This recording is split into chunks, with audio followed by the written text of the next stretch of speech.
Kaugnay ng posibilidad na itaas ang multa sa mga di-otorisadong dumaan sa EDSA busway.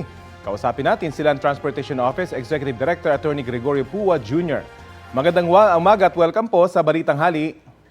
Hi, magandang tanghali po, Sir Rafi, at magandang tanghali po sa lahat po na nakikinig po sa inyo. Paano po ba yung proseso ng LTO sa pagtatakda ng halaga ng multa sa traffic violators?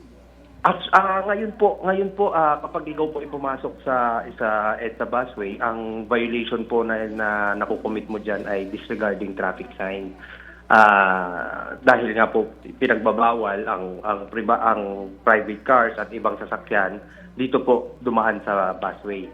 So ang atin pong pinag-aaralan, maitaas po, hindi na lang po siya disregarding traffic sign, baka po pwedeng specific provision na po siya na violation of the busway rules, busway regulation. Yun po ang ating pinag-aaralan at pinag-aaralan po natin na mas mataas po kaysa po sa presyo ng disregarding traffic sign ang ating i-impose po. Opo, pero kailangan po ba ng hearing ng mga ito? Sino pong kinukonsulta ng LTO sa pagtataas ng multa?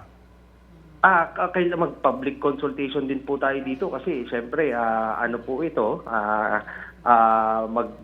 pagmumultahan na maapektuhan po ang ating mga motorista. Mula sa 5,000 pesos na penalty, magkano po sa tingin niyo yung halaga ng itataas na multang ipapataw sa mga hindi otorisadong dumaan nga po sa busway? Yan nga po yung atin pong pinag-aaralan kasi mayroon nga pong comment from other kahapon when Asek Vigor was interviewed, baka masyado nang maliit yung pong penalty kaya dumadaan na lang yung iba tapos magbabayad na lang. Pero aside from the penalty naman po, ang mabigat po na epekto kapag ikaw ay nahuli sa EDSA busway or sa kahit anong traffic violation ay yung demerit system po natin. Dahil kapag na-commit mo po yan, may katumbas po yan na demerit system, at kapag naubos mo po yung maximum which is 40 demerit system, nare-revoke po yung lisensya. Posible po bang maiba o gawing mas mabigat yung penalty sa mga unauthorized na government officials na dadaan po sa EDSA busway at maiba naman sila sa mga sibilyang dumadaan doon? Yan po, kasama po yan sa ating pag-aaralan kasi baka i-consider naman po natin yung equal protection kung bakit ang regulasyon para sa isang klase ng tao at doon sa kabila ay magkaiba. So iyan po yung mga kino-consider po natin na mga legal challenges, legal problems that we intend to resolve po pagka itataas po natin ang penalty dito sa violation ng EDSA busway. Opo, pero sa totoo lang, yung 5,000 pesos, hindi na po ito maliit, hindi ho ba? Pwede ho kayang sa ibang paraan, for example, lakihan yung demerit points na matatanggal kapag nag-violate sila? Opo, tama po Sir Rafi. Yan nga po kasi ngayon I think it's 1 or 2 demerit points po ang katumbas kapag disregarding traffic sign. Maybe we can specify po na kapag dito violation ng busway mas mataas po yung demerit.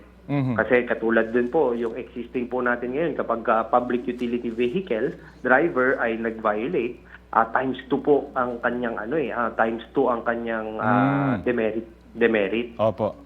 Okay. Kaugnay naman po sa illegal drug racing sa Marilake Highway, ano pong update sa inilabas niyong show cause order sa isa sa mga driver na sangkot po sa aksidente? Opo, for hearing na po siya, dapat atin nga pong iimbestigahan din yan, pero tulad din po nung sinabi ni Asik Vigor, hindi po tayo magli-limit dito. Ang investigasyon natin dito hindi po limitado lamang doon sa nagmaneho, doon sa nadisgrasya na nakita natin sa video, but we will go beyond doon sa mga nag-organize dahil kailangan po matigil na tong mga pag-organize nila na ganito para po hindi na ma-encourage yung ating ibang motorista na pumunta pa dyan at kung ano-ano po ang gawin na nakakadelikado po sa buhay nila at buhay ng ibang tao. So established po na hindi ito spontaneous lang na pag-ipon-ipon doon ng mga riders, organisado po ito sa tingin ng LTO?